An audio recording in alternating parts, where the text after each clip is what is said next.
So what are the Liberal Democrats doing to discourage what is seen as the kind of benefits lifestyle, which I'm sure you'd be familiar with what that would entail, but at the same time making people aware that they are perfectly entitled to benefits that they can have. So kind of how do you address that then?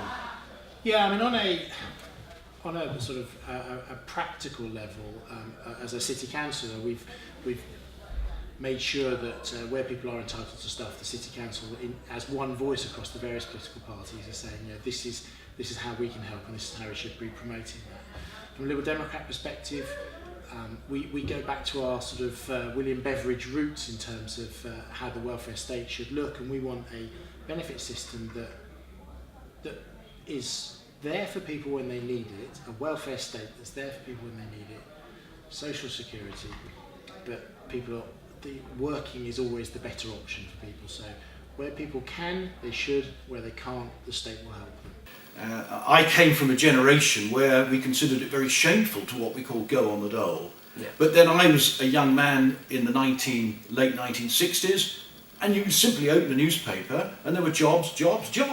You could go and pick a job. It was very easy to get a job. So I know it's much more difficult to get a job now.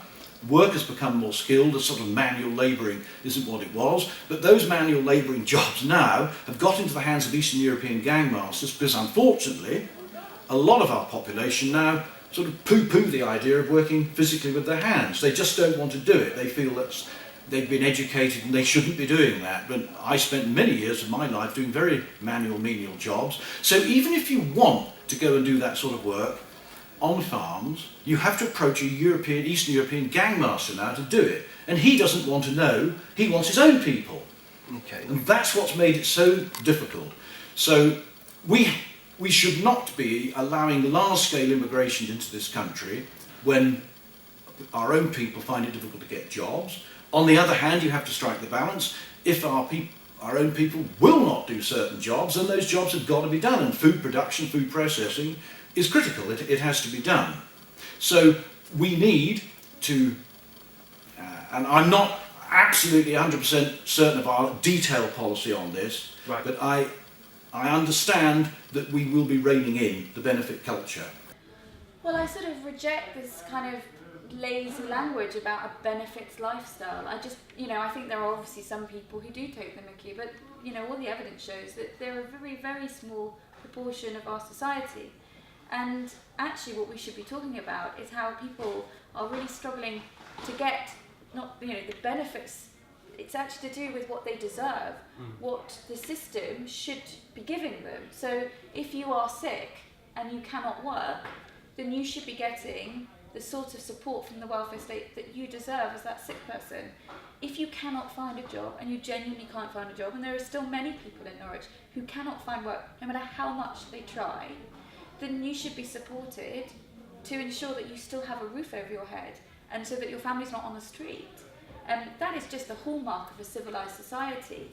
But I just wish that we had more programmes looking at all of the people who don't pay their taxes at the top, or those corporations who have very convoluted models, which means that they don't pay any tax in this country at all, despite the fact that they rely on the whole of our government and public service system to support their staff. And even then, many of these big company chief execs love living in this country because of the fantastic things that it offers them.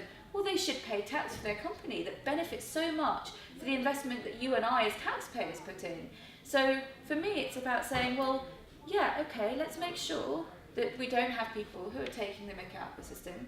That's very, very important, but let's not overblow it when we look at the amount of people who do not, in the end, pay the taxes that they ought to. So I think it's really important that people who need support get it, but that we are pretty stringent to say you've got to go to work if you can.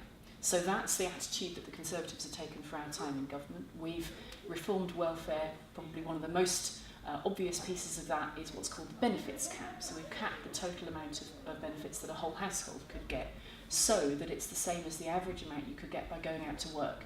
Because it's just not right and fair to have taxpayers pay for effectively somebody not to be in work when they could be. That's just not fair. It's not on. So that's what the Conservatives have done about welfare whilst we've been in government. And I think also actually that's welcome for the future, because I don't think any student here would think it's respectable to be able to take a choice of taking welfare when actually it's just not affordable in their taxes or anyone else's. Exactly, yeah.